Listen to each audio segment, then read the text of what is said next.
Aujourd'hui, le 15 septembre. Bon, aujourd'hui, on va faire du rhabillage. On va commencer par installer le refroidisseur d'huile à transmission. Ensuite, il y a toujours les espèces de petites tie wraps avec ancrage qui viennent se fixer. Donc, ils viennent se fixer un peu partout dans des trous pour garder les couettes de fil bien en place. Donc, ça, j'en ai commandé sur Internet. Pour l'instant, je vais les enlever. Ça empêche finalement les couettes de fil de trop se brasser. Et je fais tout ceci, en tout cas le plus important, avant de remettre le berceau.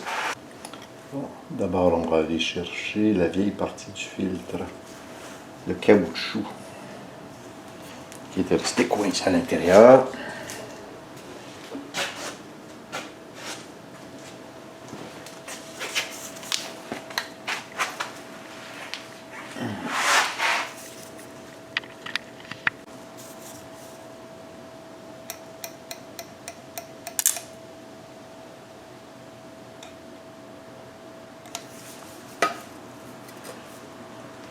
Installation du nouveau filtre.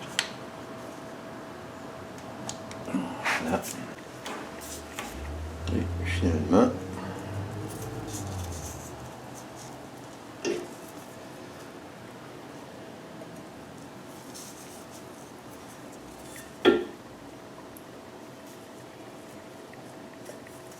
il y a un nouveau O-ring bien lubrifié et on installe le cockpit boat assez classique, M6 par 1, coupe de serrage, on va y aller avec du 10 Nm qui va faire l'affaire en masse.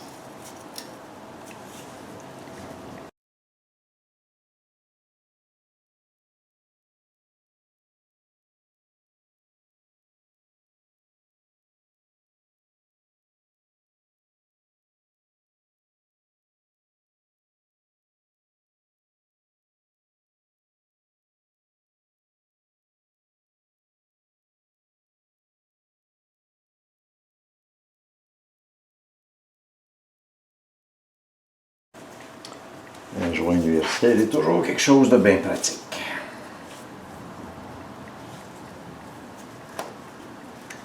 Donc, il reste le coupe de serrage.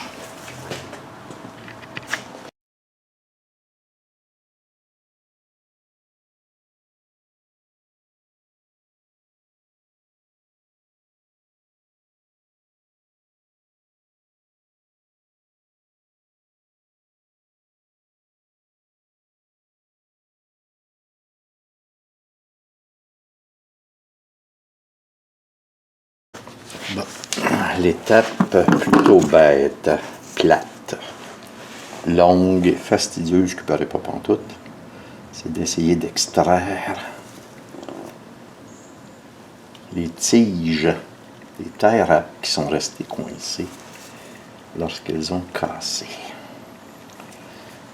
D'abord, on va essayer avec des pics, si ça ne marche pas, solution que j'aime moins. Ah ben, tant rien. On va essayer d'y aller avec une mèche. Ce qui est plate, c'est que les tie wraps standards ne peuvent pas rentrer là-dedans ou très mal. Je pense que j'en ai 4 ou 5 à faire. Bon, ça ne vaut pas la peine de filmer ça trop longtemps. On voit le principe. Si ça ne fonctionne pas avec les pics, ben on va y aller avec une mèche. Toute petite mèche. Fin de cette partie. Bon, ben c'est l'étape où on installe le berceau, mais avant d'installer le berceau, je vais d'abord remettre des balles joints.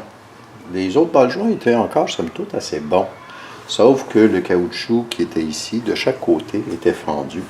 Donc, d'ici 6 mois, avec la poussière, la saleté, toutes les cochonneries qui peuvent rentrer, le ball joint a été fini. Et c'est très facile, une fois que le berceau est enlevé, de nettoyer. Donc, la procédure, on va passer un petit coup de grille, un peu de nettoyant, ensuite un petit coup de papier sablé, on s'assure que la surface est propre. Et par la suite, on va y aller avec une douille de 34 mm, douille à impact. Et je vais le montrer tantôt, là, mais normalement, là, avec le fusil impact, une grosse serre, on va serrer le tout en place et on termine en mettant une clé. Donc, je m'exécute.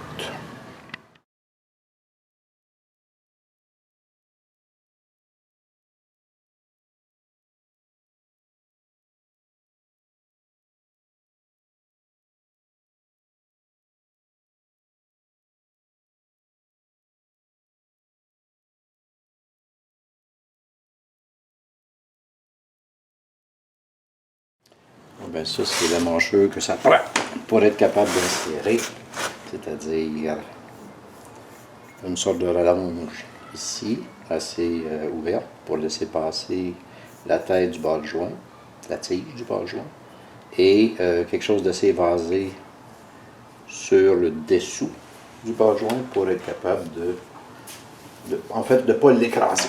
On y va.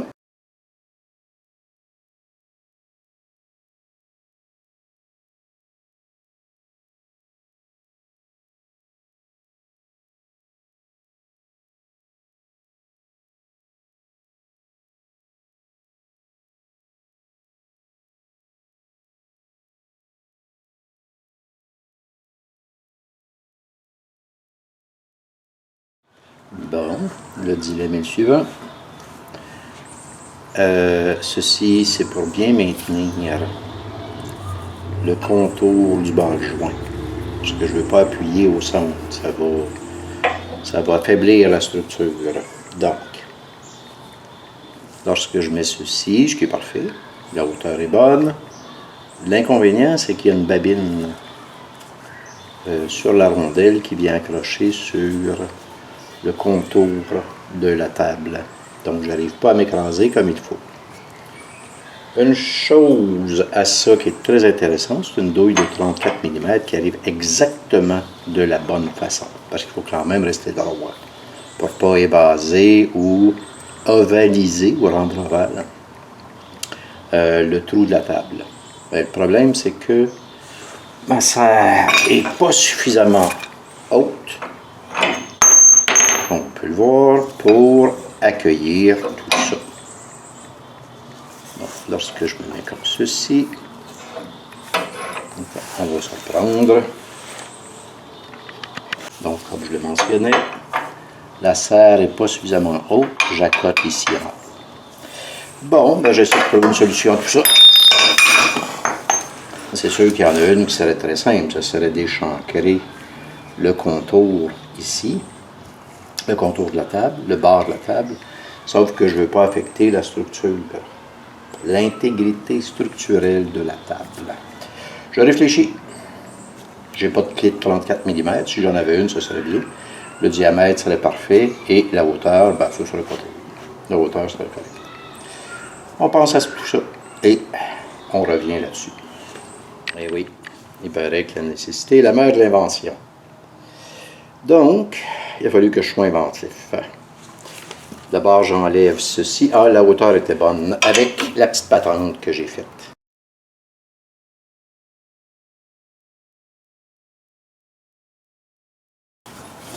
Donc, la rondelle de retenue, ici. Et ce que j'ai fait, c'est que j'ai pris le vieux ball joint et je l'ai coupé, sachant que les diamètres et les caractéristiques étaient pour être les mêmes.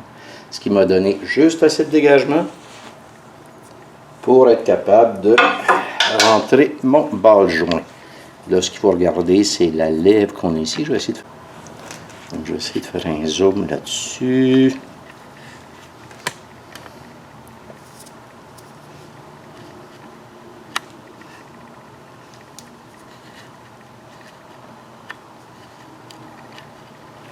Donc, ceci, c'est le rebord de la table et ceci, c'est le nouveau ball joint.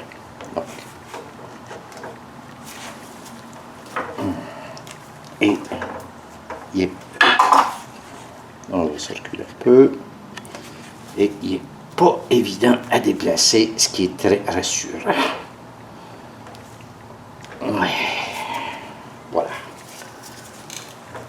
avant de faire l'autre côté, avec ma super rondelle de bon diamètre, vive les vieux bas joints, en passant, ou les vieilles patates. Là, ce que je vais faire, c'est que je vais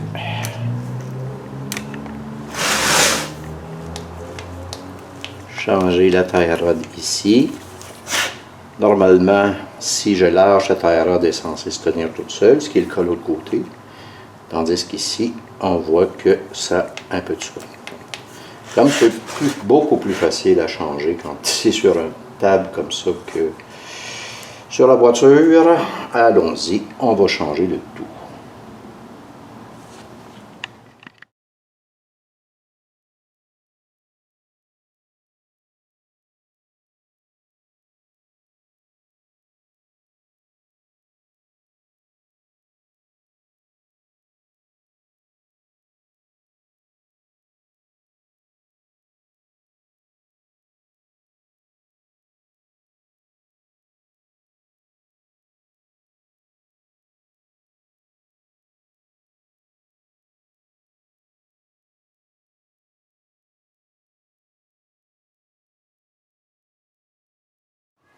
Installation du deuxième bas joint.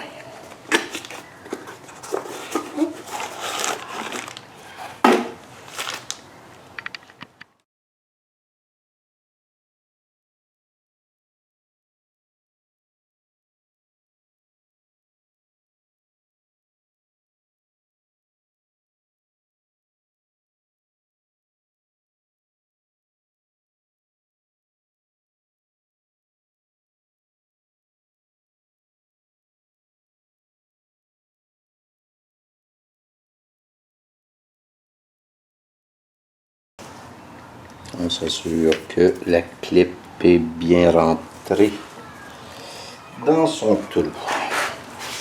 Et ça m'a tout l'air que oui. Preuve, l'écartement est revenu à peu près comme il était, ce qui est parfait. Donc, l'autre côté, même procédure, donc je vais arrêter de filmer le temps de faire ça.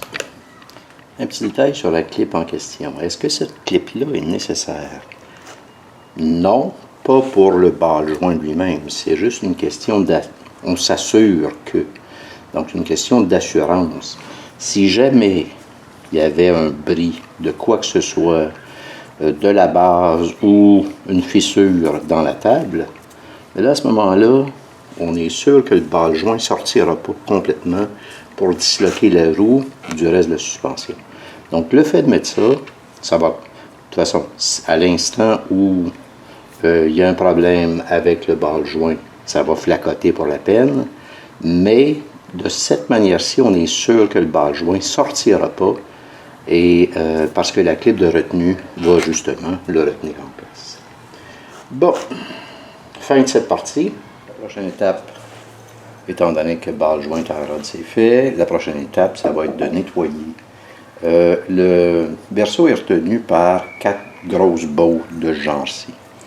Donc, on va nettoyer l'intérieur ici, mettre de la graisse. Et ensuite, on va refileter et légèrement lubrifier ces bottes-là, histoire de prolonger leur vie.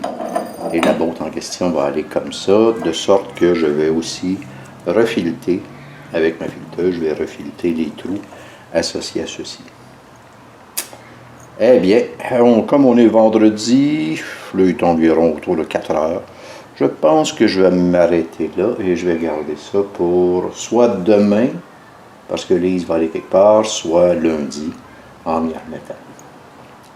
Chose est certaine, les choses vont bon train. Fin de cette partie.